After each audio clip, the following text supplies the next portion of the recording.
ఏదో లోకంలో ఉన్నాం కదా, బ్రతుకుతూ ఉన్నాం కదా, ఈ జీవితం విధంగా కొనసాగిపోతుంది, పోనివ్వండి, ఇంతకు మించి ఇంకేం చేస్తాం అన్నట్టుగా అనుకొని ఏదోలే బతకాలి ఏ విధంగా అనుకున్నంత కాలము నీ జీవితము అలాగే ఉండిపోతుంది.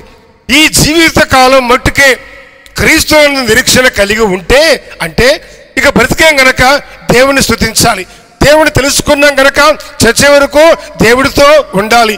ఇక ఈ లోకం వరకే అన్నట్టుగా నీవు గ్రహిస్తే ఈ జీవితకాలం మట్టుకే నువ్వు క్రీస్తునందు నిరీక్షణ వచ్చినట్లయితే మనుషులందరికంటే దౌర్భాగ్యులు అయిపోతారని వాక్యం అంటుంది.